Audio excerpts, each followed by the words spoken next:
As many of us are following or participating actively at the COP29, which is started yesterday, in the coming 2 weeks, countries will get together to discuss, negotiate, shape and reshape the global climate action agenda. And I think in this context, I trust that our discussion will be very meaningful, relevant discussion adding to the COP29. Climate change is often framed as an environmental issue, but its far-reaching impact and solutions require adequate consideration of critical geopolitical, social, cultural, and economic dimensions. So today we seek to reflect whether the current climate dialogue and action agenda adequately address these interconnected challenges, and whether the voices from diverse sectors, regions, and disciplines are fully represented in the decision-making processes. Our goal here is not to criticize the current climate agenda, but what we hope to do is to contribute to it and find ways to effectively integrate these relevant geopolitical, social, economic, and environmental challenges into the larger discussion, which we think will be useful to scope the climate actions. For our today discussion, we are very honored to have 4 very interesting speakers. Thank you very much to our speakers to join us today. And for now, I will just mention their names here, and the detailed introduction will follow later in the program. We have with us Ms. Myisha Ahmad. She is from Katago Consultancy. And we have Ms. Natalia Aleksandrova from Deltares. And we have Berend Lolkema from the Technical University UTEC in Uruguay. And last but not least, we have Ryan Peterson from the National Climate Resilience Council of Aruba. Today we have a program of about 60 minutes, divided into 2 sections of about 25 minutes each. In each section, we will invite 2 speakers to share a brief reflection from their own perspective. These will serve as a background for our follow-up discussion, where we invite questions and discussion points from you to our speakers. During the presentation, of course, we would like to invite you to share your questions and remarks in the chat box, and we will make sure to pick these up with our speakers during the discussion. We'll be also very happy if you could introduce yourself in the chat box. What's your name, where you are, and the organization or sector that you are from. We ask also for your consent to record this discussion so that we can share it with those who cannot attend today. So without any further delay, let us get to the main program of today. Allow me to give the floor to Dr. Sanoa Hassan from Deltares to moderate the first part of the discussion with our first 2 speakers. So over to you, dear Sanoa. Thank you, Long, for welcoming all of us so warmly, and also welcoming our speakers and audience. With that note, I would like to introduce our first 2 speakers, Ryan R. Peterson and Myisha Ahmad. To begin with, Ryan is an Aruban native, holds the chair of the National Climate Resilience Council of Aruba. The council spans the public and private sector, as well as civic society, NGOs, and academia. In that council, Ryan provides oversight to climate resilient development and spearheads evidence-based climate policies on climate risks and impacts, climate adaptation and resilience, and climate finance and investments. He has 30 years of international experience across different sectors and scientific communities. His work is dedicated and committed to the well-being and resilience of small island states across the Caribbean. Ryan holds a PhD in economics, and in his full-time capacity, he is the division manager for economic policy at the Central Bank of Aruba. Next to Ryan, we have Myisha Ahmad. Myisha is a development practitioner from my country, home country, Bangladesh, working in the field of climate change adaptation. Myisha explores her role as a translator, bridging the knowledge and experience among diverse levels of actors, frontline communities, academicians, policymakers, and practitioners in the climate adaptation efforts. Currently, Myisha works for Carthago Consultancy based in the Netherlands, and she has previously worked for BRAC, which is the world's largest NGO based in Bangladesh, throughout her 6 years of professional work. Myisha seeks to dissolve silos and connect the perception and knowledge, both traditional and futuristic, of climate adaptive development between global north and global south.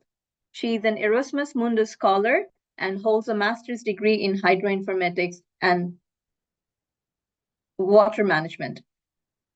Welcome, Ryan and Myisha.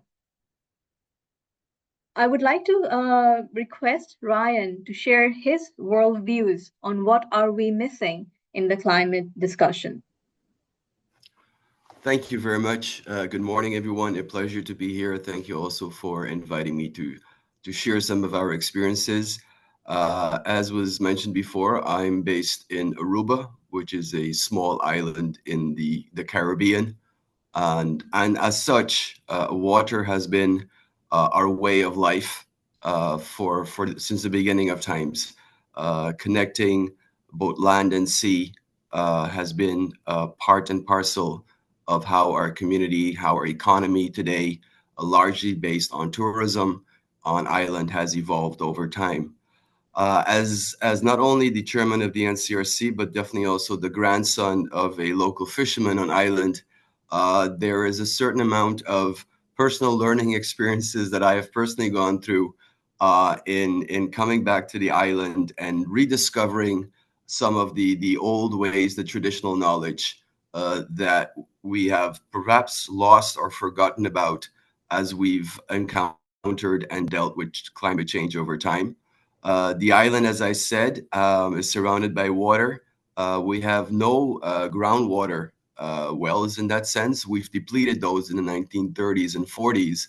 And consequently, Aruba quickly stepped over to desalination and reverse osmosis as one of its main technologies in terms of producing water.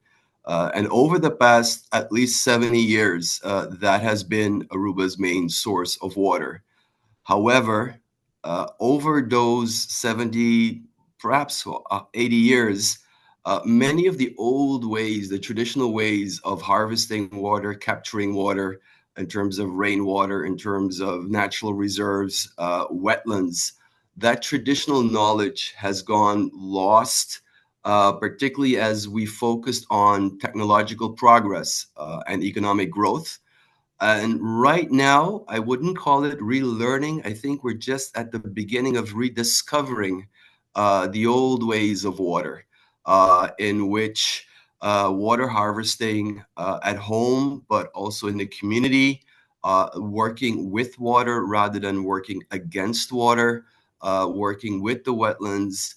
These are all new habits that we are rediscovering, a new conversation in which the new meets the old or rediscovers the old, in which we are rethinking our water governance structures. And I'll give a very practical example. In the 1930s and 40s, when the water desalination industry started, by law, it was forbidden for households and businesses to harvest water. And this was done for economic reasons to provide the economies of scale so that the industry would evolve. And 50 to 60 years later, we're rethinking those laws and those governance structures. And now we're incentivizing people actually to collect water at home, but also businesses to reuse water. So over time, you see a process, an evolution of going into a certain direction, diverging, if you like, both the technological process and what we would now call nature-based solutions. And my grandfather would say, you mean just common sense? And I would say probably yes if he were alive today. Um, and we're rediscovering those ways of put simple stuff like cisterns and gutters and reconnecting the wetlands that we've disconnected because of development, because of construction.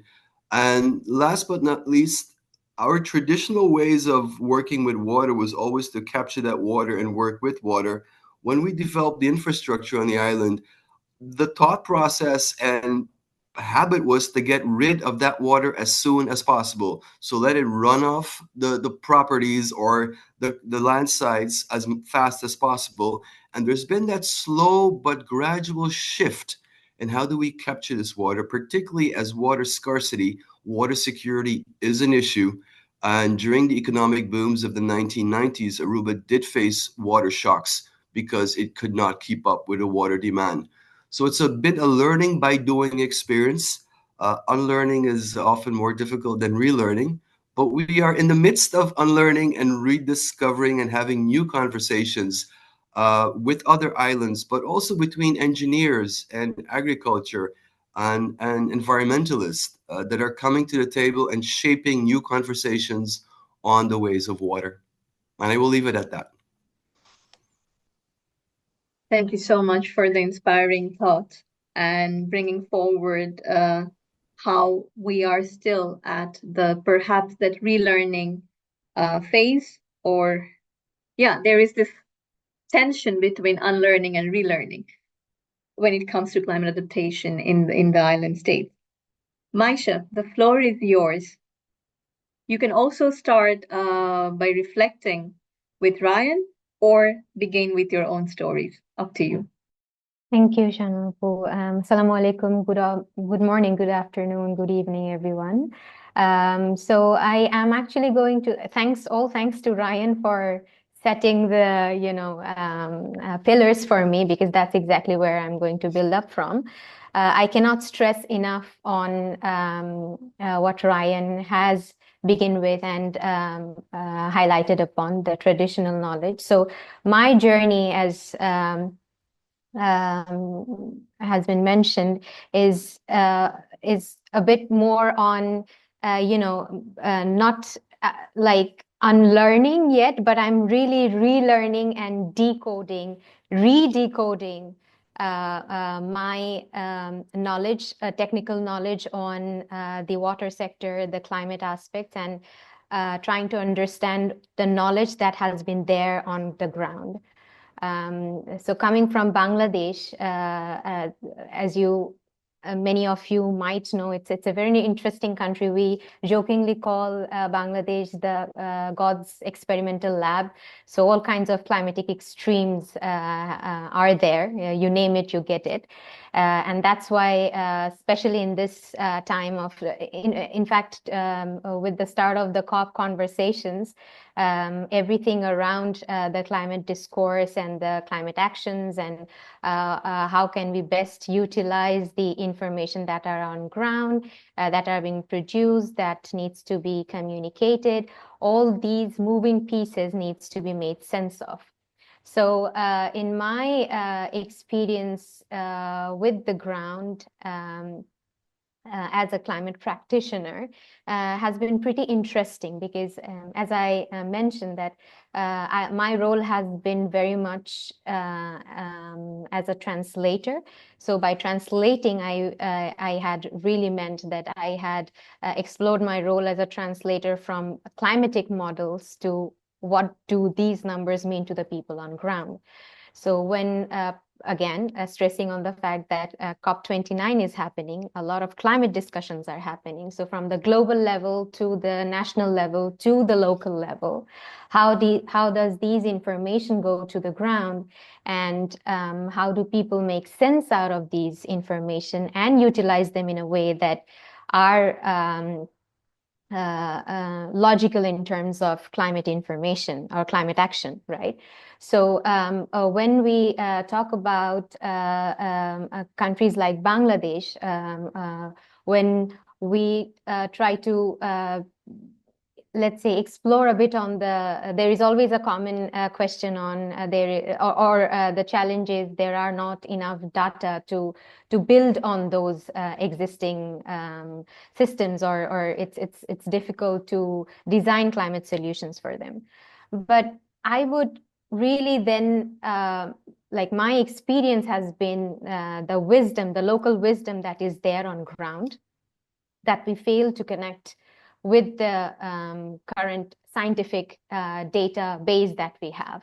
That is because current climate information are very much numerical, and it's scientific, and it's very much needed, undoubtedly. But there might be a missing scope, unutilized, or maybe like it's gaining more and more attention, but we have not decoded yet. is the information and the type of data that had existed. So particularly for the case of Bangladesh, the culture, the diversity in culture, religious practices, the myths, the folklores are so rich. And that's where all the data lies, right? So I might want to, at this point, highlight one particular poet in Bangladesh who happened to be astrologer, mathematician, poet during the 9th to 12th century in the Indian subcontinent. And she was called Khona. And her poetry has been basically traveled in time through generations, and she had talked about everything, basically the climate, the practices, the solutions that can come into place. At this point, maybe I'll just walk you through one or two of her poems, if that's all right, to make you understand what I exactly am targeting about. So I'll just read through, I'm sorry, I think, yeah. So basically she was talking about agriculture, she was talking about climatic events, she was talking also about alternative options. For example, if I just quote the first poem, Agunepoti Poshe Cheti Maghenora Fagune Fara. This is a Bengali poetry, but she's basically talking about a cropping calendar, right? And the timeline that kind of is very much disrupted or very much instilled in the practices of the local cropping culture. And she kind of gives a direction of what could be the best option. She also kind of talks about the extreme events that after one event, the other might follow. Nowadays, we do know that, after a heavy drought situation, heavy flooding consequences occurs, she was already talking about them thousands of years ago, right? She was also talking about alternative options, basically, the locally ingrained culture of whatever the practices are. So very much looking at, let's say, the local knowledge and building designs depending upon the climate extremes of that particular location. In this one, she's talking about how the housing structures should be to kind of tackle with the climate extremes and how to best design the solution depending upon the localities. I don't want to extend my conversations over there, but I think what I wanted to particularly highlight in my conversation is how we need both data information, like the combination of data both on ground, the indigenous knowledge, and the depth of it is very much needed to be to come in combination with the modern science that is there. And I would just like to end with this picture that I had taken on a winter morning in my fieldwork, during my fieldwork 2022, I believe this was it. This very much, highlights how much goodness and wealth of information there is in the old and the new, and both can coexist if we if we let them, and we can harness the best of the practices through that. And I'll stop here, and we would discuss more on this one. Very fascinating, both Ryan and Myisha. I have a personal question, and in the meantime, perhaps audience can ask questions to Myisha and Ryan, who are representing two climate hotspots when it comes to the climate dialogues. One is Bangladesh, being one of the most vulnerable countries in or the deltas, and then from the islands is Ryan. Both of you triggered this question. What is actually data? What kind of data do we need when we talk about or articulating climate adaptation? in your stories, it's not about technocentric data or only modeling data. You both emphasized on local wisdom, traditional knowledge, for example, especially in particular to agricultural management practices, and also common sense. So I would like to know from you what is needed to widen this understanding of climate data. And at the same, a follow-up question is how to interpret this data for practical use. So Ryan and Myisha. Aisha, would you like to go first, or shall I take this one? You can take it, Ryan. I'll follow you. All right. All right. Thank you. Yeah. So two relevant questions. Thank you for the question. Obviously, for me, it was also a personal rediscovery.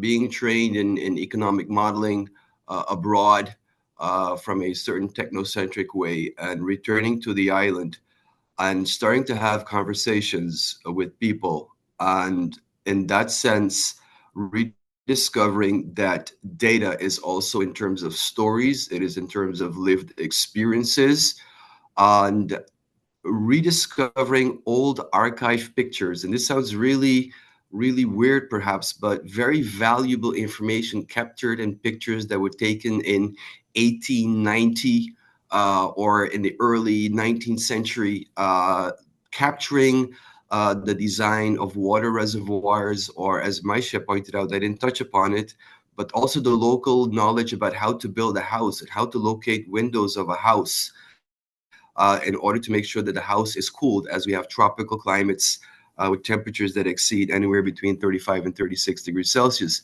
So all of this knowledge is there, but it's tacit, it's dormant, and it's trying to find complementary ways of enriching both the scientific models that we have with that local contextualized knowledge, which I think in the past too often we've decontextualized, and also then enriching the local knowledge with the models that we have. I view these as complementarity, and it is the hybrid solution of both of these worlds that is so important.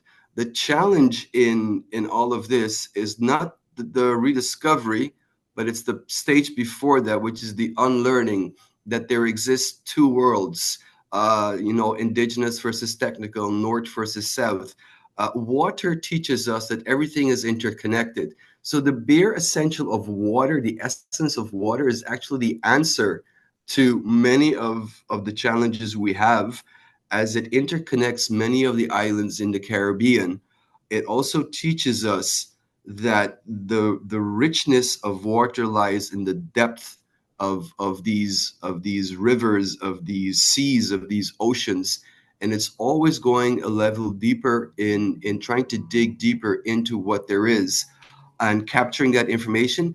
But in my case, or in the case of Ruba, also archiving that information. So having a digital archive of many of these old practices, pictures, stories, rediscovering the old ways of fishermen, how they would fish without destroying the reef, or how they would moor their boats without killing coral.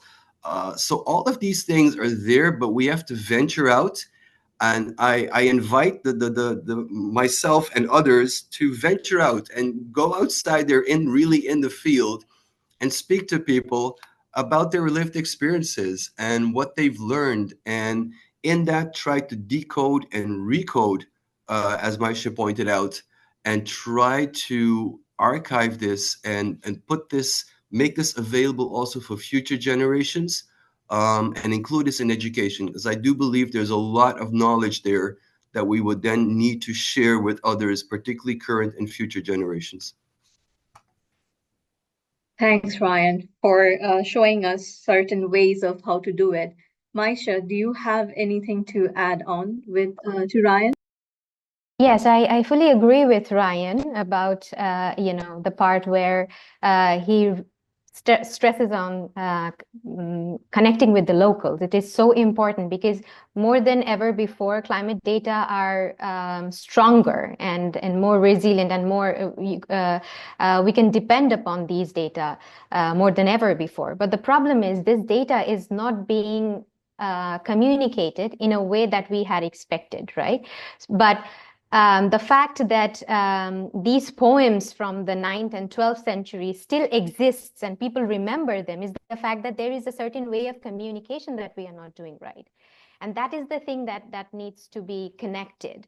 So when we design projects for the people on ground, we have a tendency to bring up with something or to come up with something new. It has to be innovative. It has to be something that has never been done before.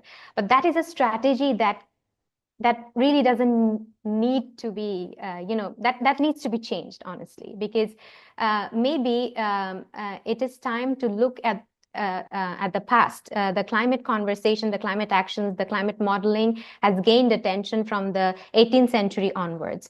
But people were living with the very same world before that even. So really focusing on this pre-industrial culture of, folkloric society, the proverbs and the music, the pictures, as Ryan stressed on, the stress and importance that we are giving to models in the current time should be these social sectors should also, cultural aspects should also be given equal importance to make the best use of climate action efforts. So I'll stop here. Thank you. Thank you so much for the inspirations. We have a few remarks and questions in the chat box. Due to time limitations, I would request Ryan and Myisha to engage in the chat box with the proponents of these questions. One particular question I would like to draw attention of the audience that comes from Koen Broersma. Pardon my poor Netherlands accent if I have butchered your name.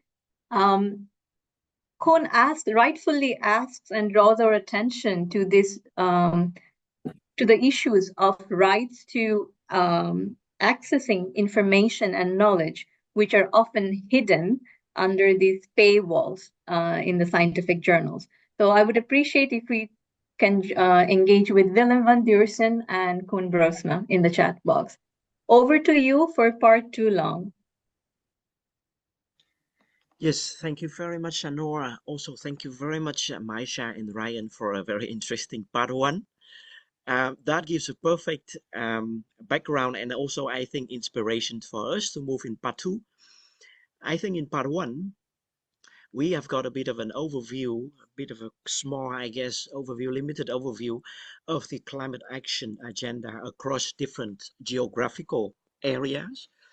I think in the second part, let us also take another dimension, which I think also equally important, that is the sectoral dimension. And that we have 2 very interesting speakers with us. Allow me to read their profiles, to introduce them, and then we hear their pieces before we can discuss in details. In the meantime, I would really like to invite you to share any reflection, remark, comments, questions in the chat box. Again, we try to pick that up after the perspective of our speakers. So in the second part, we have, first of all, Natalia Aleksandrova. She is a researcher in environmental hydrodynamics at Deltares. Her work focuses on the influence of climate change on the natural hazards, such as flooding. Natalia is experienced in the data analysis of climate data sets and statistics of extreme weather conditions. Currently, she plays an active role in a European research project. It's the Climax project. She's developing open source tools for climate risk assessments at regional scale. I think, again, we come back to the story of data before. I think we can also make a connection there in the discussion. In another project, which is called the Compass project, she is working on the development of a modeling framework for compound flooding caused by tropical cyclones in the context of changing climate. Second of all, we have another speaker with us today, that is Berend Lolkema. He is a Dutch national living in Uruguay, working for the Technical University UTech in the area of water and sanitation as an associate professor. In UTech, he is a lead for the transition and the translation and adaptation of postgraduate program on WASH, water, sanitation and hygiene, in the humanitarian context from the IHG Delft, Institute for Water Education in the Netherlands, to Uruguay. In UTEC, he is working on different projects from which one of them takes place in, excuse me, Antarctica, waste management treatment and water quality analysis. Previously, he works in Mozambique on WASH projects on topics of waste management, latrines, hygiene promotion in the northern part of the country, and also in Bangladesh on fecal sludge treatment plants, focusing on lime treatment and water quality analysis. Fantastic that you two can join us today. And I would really like to invite Natalia first to share your perspective. Over to you, dear Natalia. Yes, thank you, Long, for the introduction, and hello, everyone. I'm very happy to be here. And well, I represent the technical, say, more engineering perspective in this conversation. As Long mentioned, I work with mapping of climate hazards through data analysis, but also modeling of flooding at different scales, going from simple, let's say, overarching modeling to a more detailed modeling of flooding from sea, storms, and extreme rainfall. Well, as very much a desk-based researcher, I think it's very exciting to hear the perspectives of practitioners that work with people on the ground. So Brian and Myisha, and I really enjoyed their talks and the things they illuminated, especially about data. So I hope I can provide well, my own perspective on this and share some observations at the end of what I see as the way forward. I prepared a few slides, which I hope Lucia can share to illustrate the discussion. Yes, I will speak mostly about climate action in applied water research, which is the field where I'm working in. Next slide, please. Yes, so the main, I'd say, keywords for my work, where I'm coming from, is working on climate risk assessments in different parts of the world, mostly in Europe for me. We work on scenario modeling, so exploring how would different changes in the environment trigger different impacts. Working on compound flood modeling and climate attribution, which is the very new exciting developments related to trying to model more complex effects due to multiple drivers, and looking at how do we know which extreme events are caused by climate change and which are, let's say, part of the normal climate that existed before human influence. Next slide. Well, I think right now there's developments that I find very exciting is how much data is becoming available, and it's a very rapid process. We are very much still, I think, in the early stages of mapping many aspects of our climate and also our environment.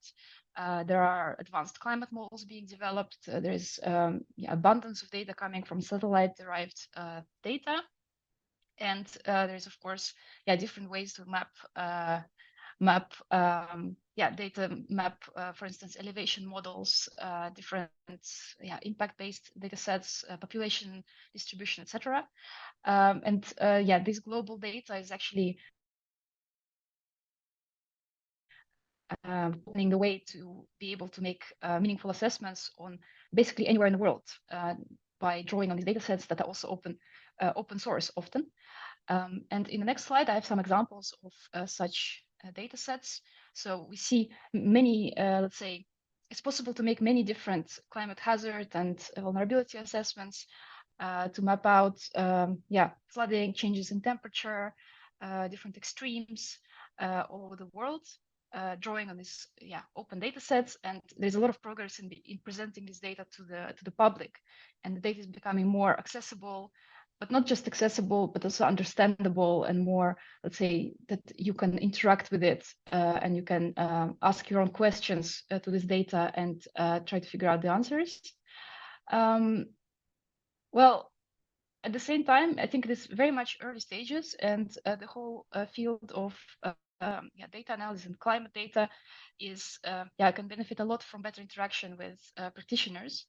And in the next slide, I would like to bring some, let's say, teasers, some questions that I suggest to reflect on, well, now, but also in the future. So the first one is the data availability bias. I think when there is a lot of data available, it's also a bit of a, we tend to focus on things that we can quantify, especially as engineers, whereas we might miss certain aspects that are very difficult to quantify. That can be related to more complex processes. For instance, the biodiversity crisis and its link to climate change is really a big issue, but right now there is way less data available on it, and it's way less easy to say what the impacts will be in different parts of the world. Or, for instance, complex interactions between climate change and health impacts. This is something that is still very difficult to consider in assessments, but crucial. Secondly, this I think speaks very much to what Myisha has already beautifully outlined, is what do we consider as data? I think from a technical perspective, we tend to focus on computer-generated data, on models, on also numerical measurements, things that are measured with devices that produce data sets. But of course, there are other types of data that relate to experiences, empirical observations, and mostly diverse, let's say, experiences and perspectives on the ground that are very important to inform the discussion on climate impact. There's also one aspect that is not on the slide, but when we talk about availability of data, there's also a huge data inequality across the globe. In Europe, we have a lot of data available, and especially, everything is mapped out. Like I live in the Netherlands, and here I think we have mapped out, literally everything that relates to the environment. But in other parts of the world, this is not the case. So this is when we speak about abundance of data, it's very much unequally distributed. I think the next aspect that I have, we'll have next slide, is that I think we very much need creative ways of facilitating a discussion on climate risks. And someone in the chat has already mentioned, I think Koen mentioned that people from other fields such as philosophy and anthropology and psychology are very important to be involved along the technical specialists. And I totally subscribe to this because I think not everyone, and absolutely not everyone can look at graphs and images and become excited about doing something to prevent negative impacts of climate change. We need much more than just visualizations of numerical data. We also need to learn how to co-create this data and how to co-create models with different groups of society that are affected, so that from the start, their perspective and their needs can be taken into account. And we need to learn much better to turn the data into stories. So I think in the past, when there was way less data, the only thing we had is the stories and empirical observations. Then now we need to reconnect back to that and to see how can we turn our, let's say, numerical knowledge into more stories that mobilize people to become active. This is my a few points of attention to think about, and I'm happy to answer questions and reflect on it further. Thank you. Thank you very much, Natalia, for your interesting presentation. I would like now to invite Berend to continue with the perspective and then invite you all for questions and discussion. Thank you, Long.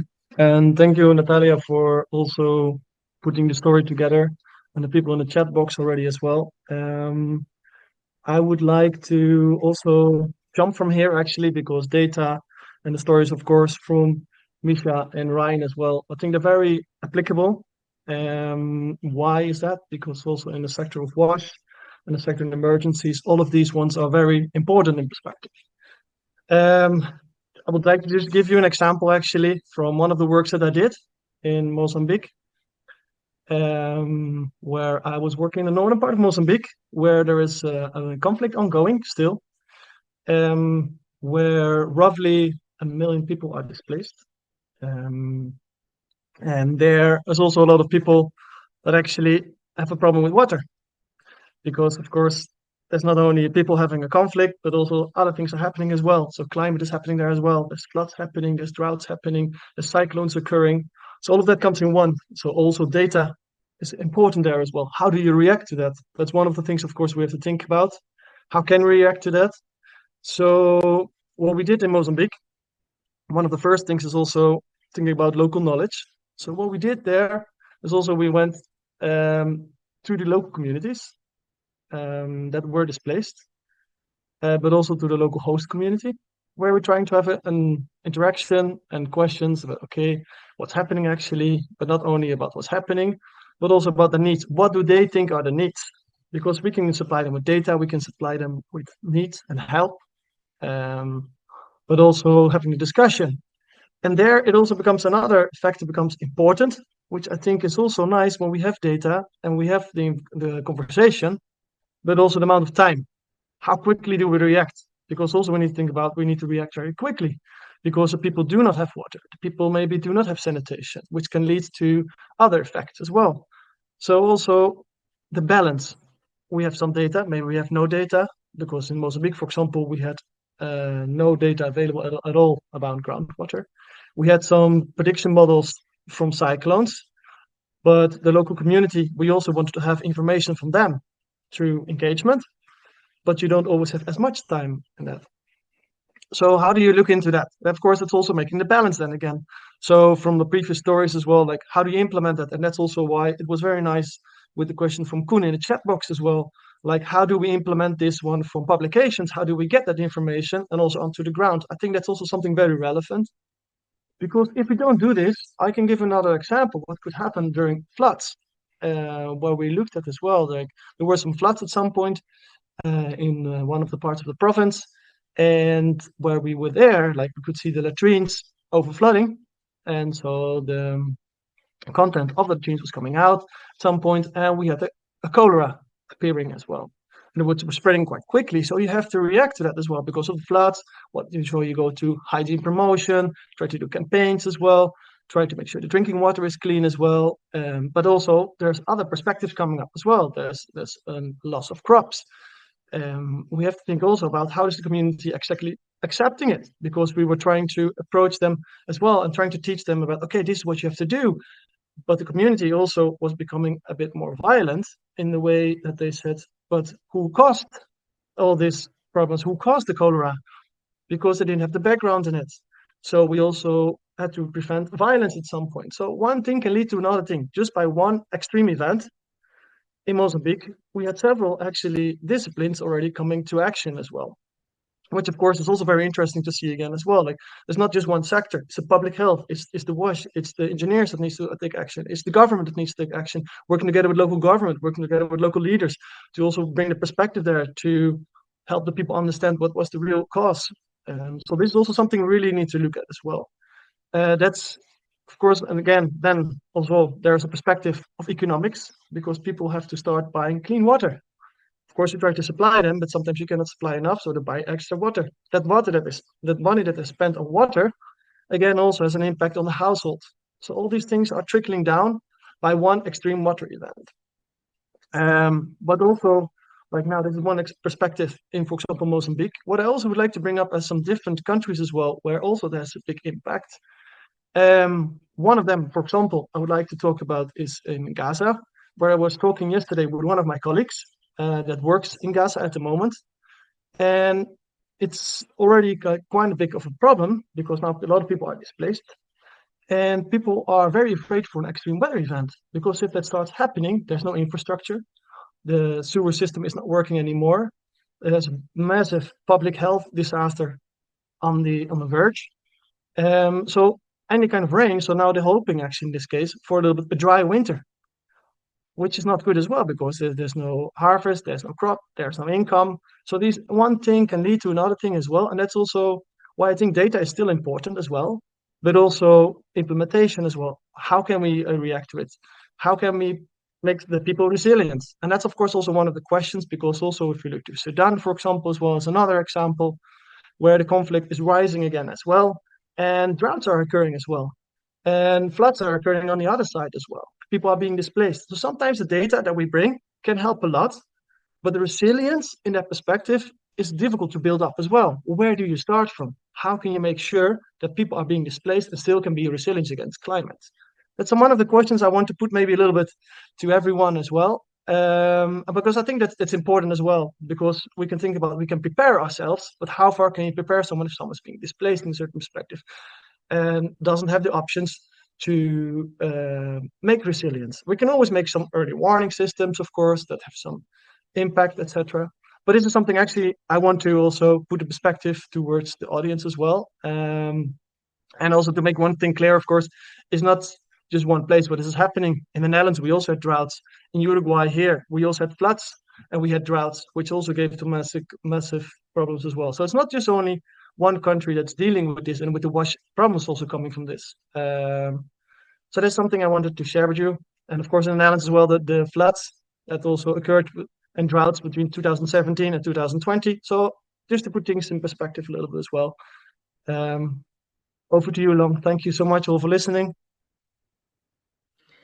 Thank you very much, Berend, for also helping us again to paint quite a complex picture from the data and how that translates into applications, and how in conflict situations, for example, very much data and information is needed for action. I think before we go into the discussion, let us take a moment to take a group photo, so we can have a nice little pictoric memory instead of the data behind the text.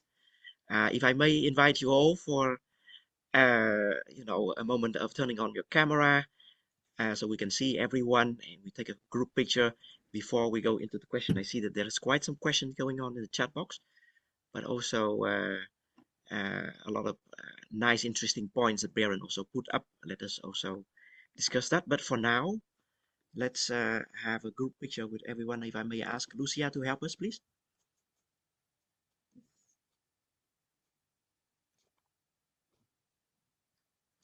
I see that in Zoom we have 2 pages, so we would have to take some time to go from one page to another when we see the participants. Please give us a heads up when the photo is taken, Lucia.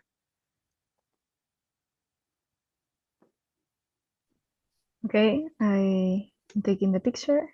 Smile. That's it. Yeah, thank you very much. Oh, wait. That Nancy just joined. There we go. Thanks a lot. Yeah. Thank you very much, Lucia, for the group picture. Yes, let us move to the discussion. I see a lot of questions flying around, so that's great to see. I try to pick up 2, which I think is a bit connecting to us. There's a question from Helber in the chat box. What prevents us from reacting? And I think earlier there's also a kind of a remark saying, we need a sort of extreme catastrophic event to remind us of, oh, we need to take action. There's also in your talk, you say, the data is there, is accumulating very quickly from the model, but also from the local perspective. Sometimes we just need to translate it into something actionable. So all these perspectives are there. And the question that I would put up is, I think for both of them is, why do you think that we are not reacting early enough, or we are not reacting at all to all the climate risks that are around us?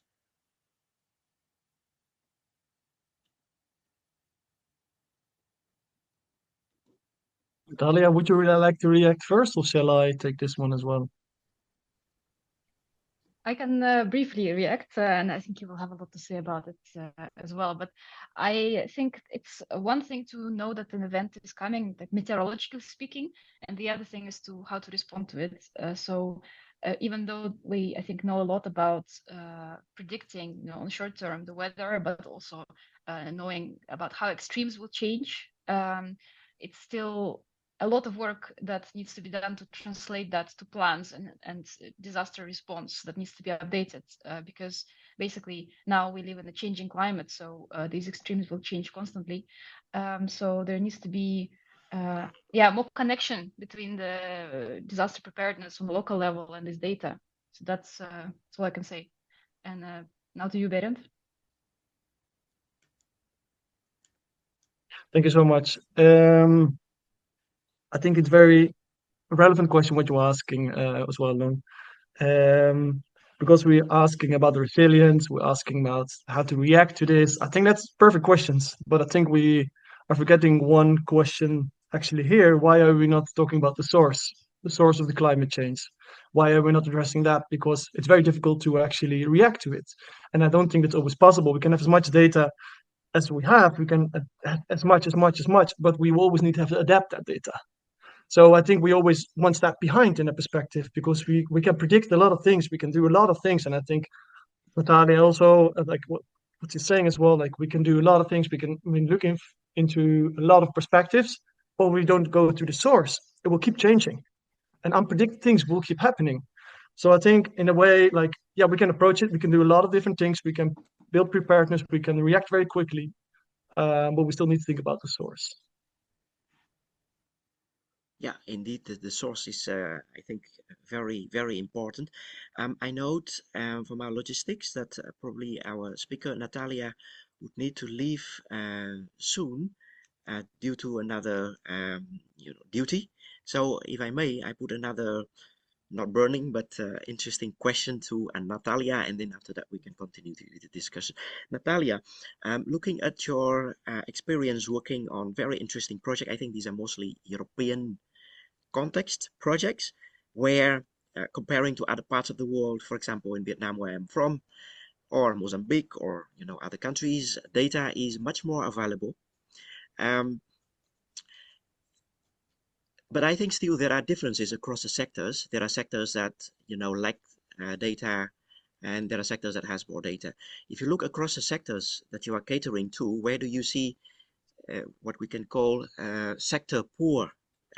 Which sector needs more data, and how can we cater to that? How we can address these gaps a bit better to make sure that we have a rounded adaptation portfolio.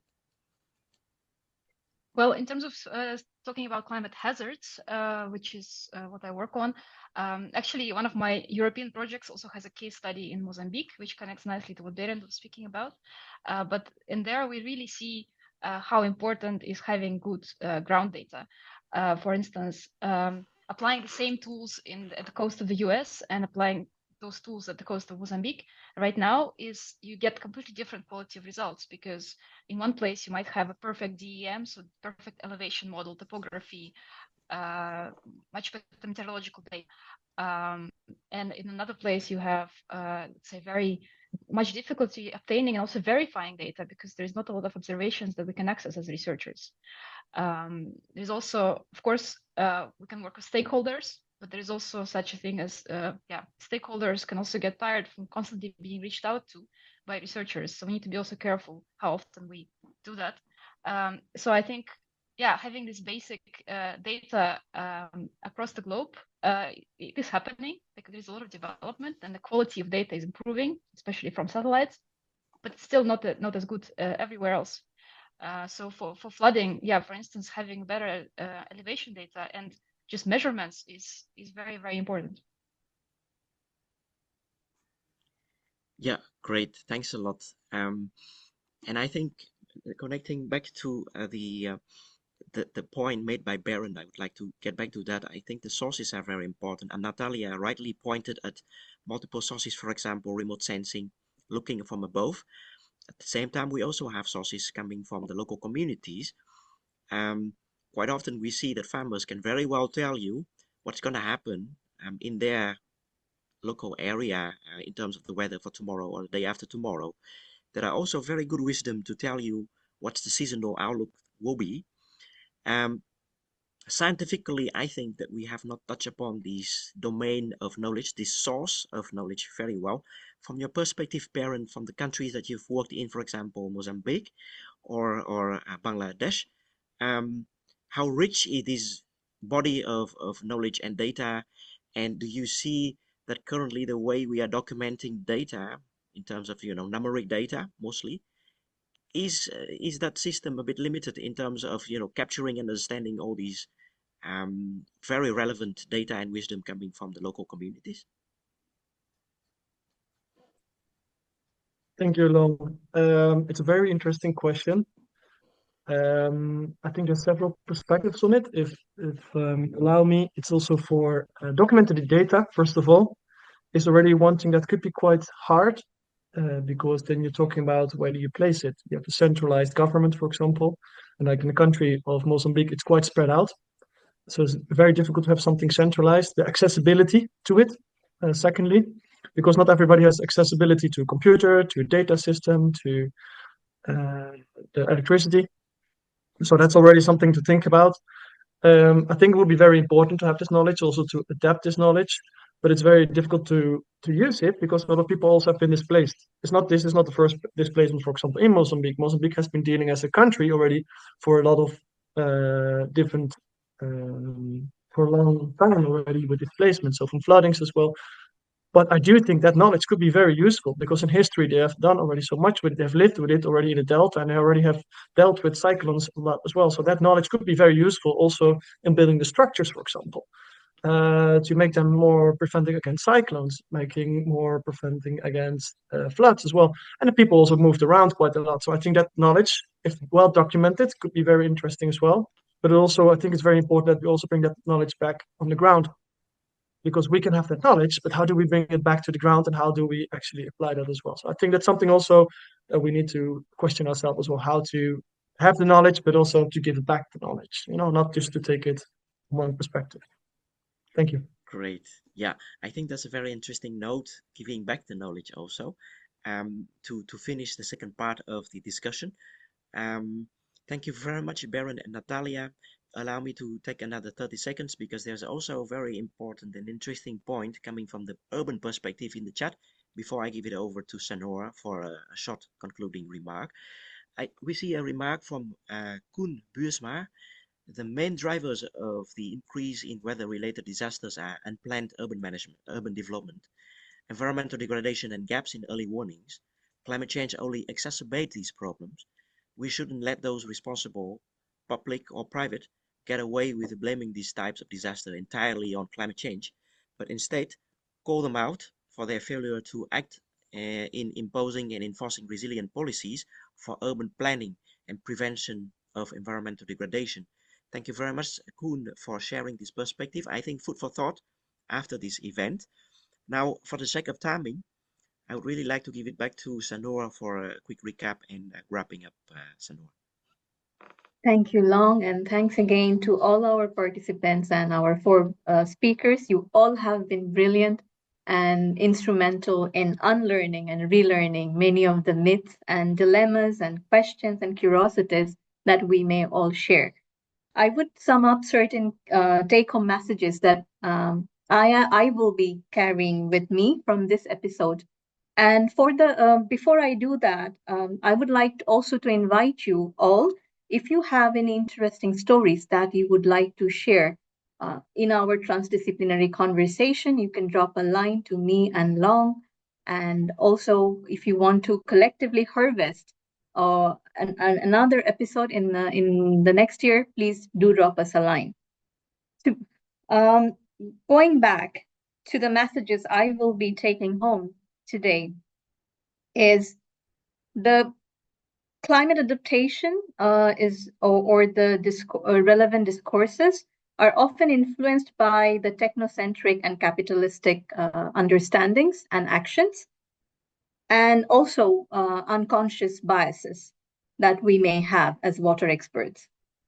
The processes of unlearning and relearning when it comes to climate adaptation and actions is often shaped by who you are, and you also find yourself as an expert in different spectrums of these learning processes. Developing and updating data relevant to climate science often happens in silos. Think about the issues of lack of transboundary cooperation when the countries are not sharing data and also not jointly working to address water sharing or conflicts and climate adaptation. And the existing climate impacts, as some of our participants also pointed out, that existing lack of actions, lack of impacts, historical injustices, and water apartheids often influence or worsen the existing climate scenarios. The modelers, engineers, academics, planners, economists, and advocates, including myself, including us all, we need to relearn and unlearn and relearn and to reconstruct a space where we can learn from each other. And we need to do so, we must do so to pluralize the understandings of what climate actions is and should be, and also to pluralizing the understandings of climate science, which is often data-driven. And we need to do this to make rooms for creativity, diverse voices, integrating value systems, different value systems coming from different socio-economic, cultural systems, as well as geographical spaces, for inclusion of knowledge and practices, and more importantly, common sense, and also intergenerational learning. Doing this certainly requires a different kind of skill set, as one of our participants mentioned about changing the equipments or ingredients in our toolboxes.